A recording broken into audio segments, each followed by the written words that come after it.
American tycoon Spencer Penrose.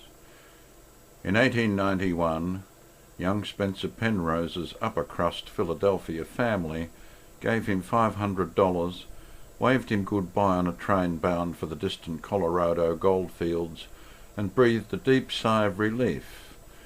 From his earliest youth it had been painfully obvious that there would be no place for Penrose in the staid and snobbish little world of the city of brotherly love.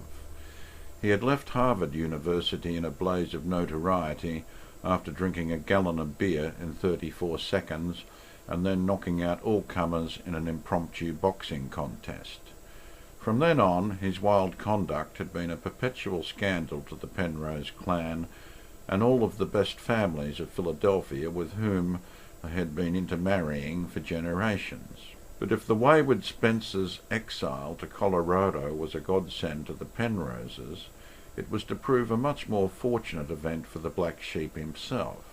For Spencer Penrose was to float on a tide of golden riches to a career as one of the most extraordinary multi-millionaire spendthrifts in American history. For years he was the king of Colorado Springs, the glittering boomtown centre of the greatest gold strikes in the United States.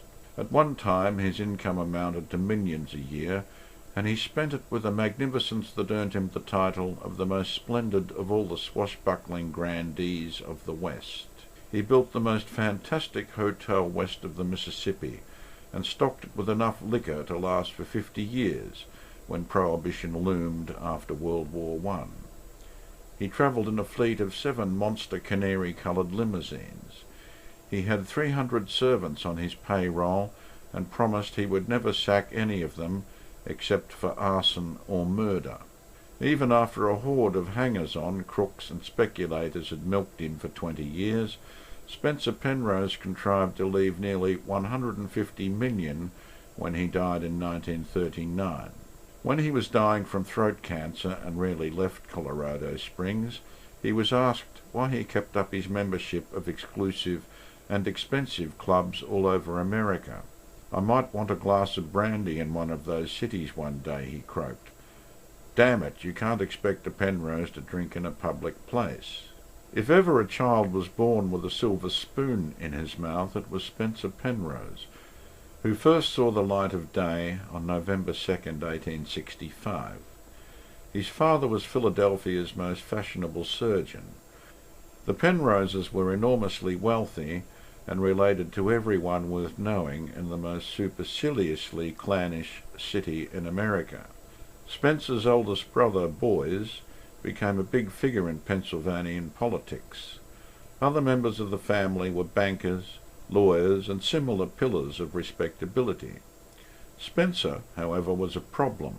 He was a brawny, athletic youth whose chief interests were dandified dressing, boxing, gambling, drinking, and the tireless pursuit of the less eligible young women of Philadelphia.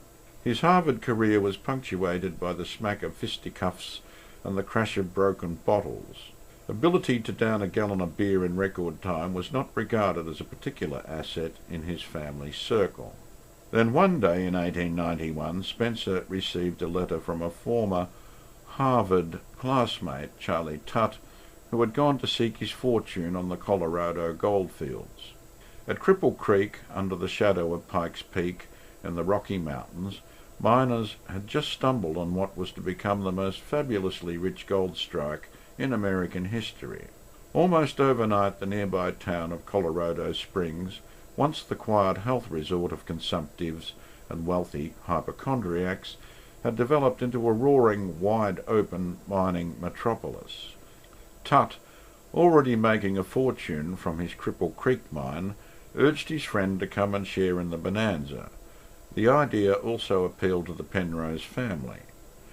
With $500 and luggage including an English riding habit, dress clothes, 30 shirts, diamond studs, a pair of silver-mounted pistols, and a crate of champagne, Spencer Penrose set out on the odyssey to the west.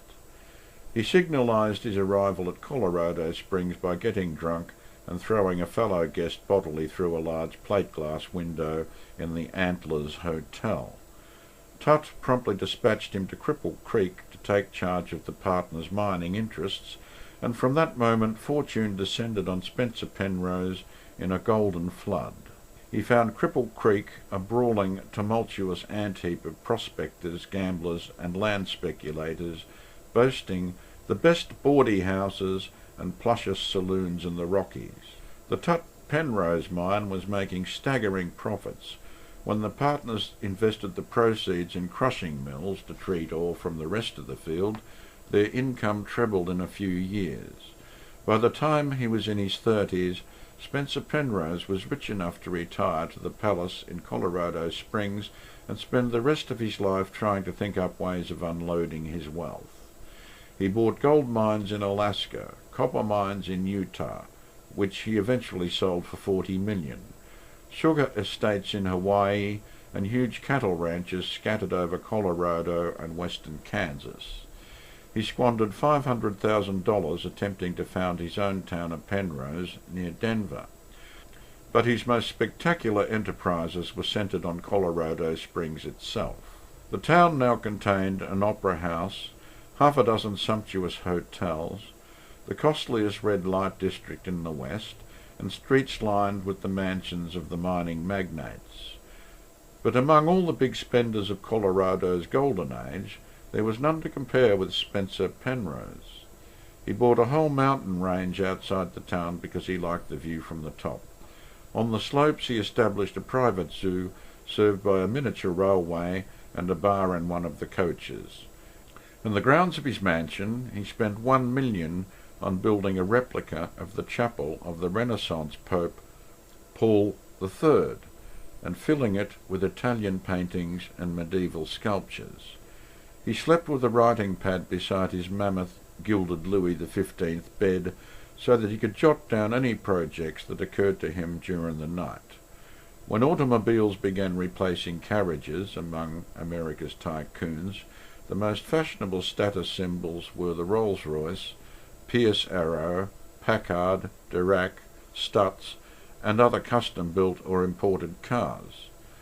Penrose, to be different, ordered a fleet of 7 huge bright yellow Lusias, built to his specification that they must be able to accommodate several crates of liquor as well as passengers and luggage. When he visited the various clubs in New York, San Francisco, Boston, Philadelphia, and other cities, he led the cavalcade with a servant in livery sitting beside the chauffeur.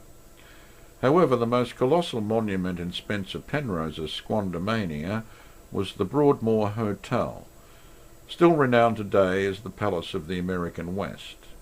The Broadmoor was conceived in 1917 after the manager of the exclusive Antlers Hotel in Colorado Springs had rebuked Penrose for his habit of riding his horse up to the entrance steps and into the bar.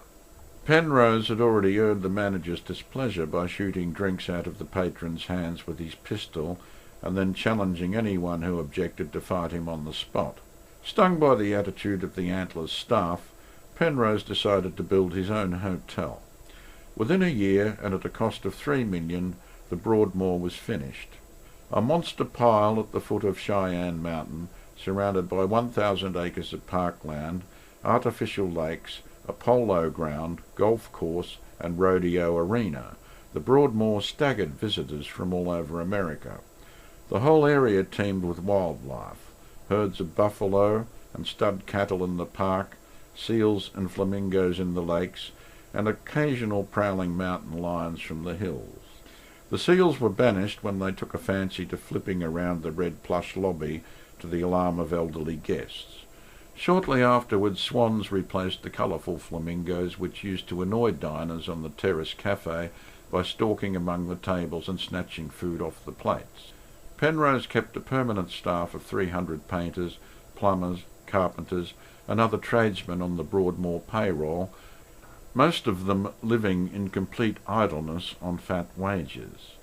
His chefs, waiters and barmen grossly swindled him by selling off hundreds of tons of rare food and thousands of gallons of liquor Penrose imported from every corner of the globe. The whole hotel operation was a racket to milk Spencer Penrose, said one observer.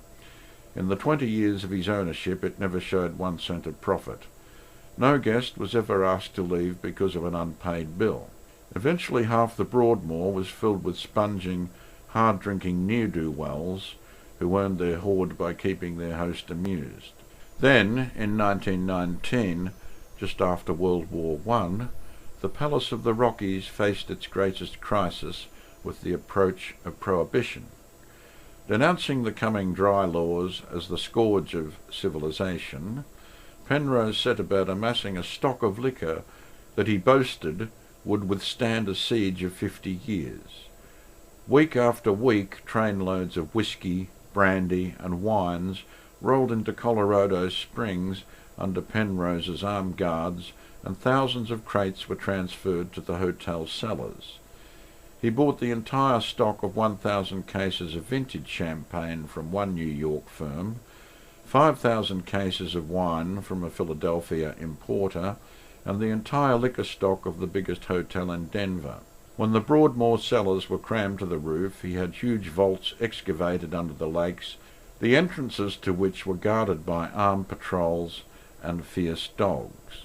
Throughout the 13 years of Prohibition, no guest at the Broadmoor, paying or non-paying, ever went short of a bottle from the fabulous Penrose hoard. The enormous and complicated freezing chambers which Penrose constructed under the hotel also saw that they were never without the rarest off-season delicacies. Penrose's last enterprise was building the Shrine of the Sun, a great flood-lit pink granite memorial to Will Rogers on a peak of the Cheyenne Mountain. The 100-foot spire was finished in 1937, and 2 years later Spencer Penrose, the playboy of the Rockies, had died.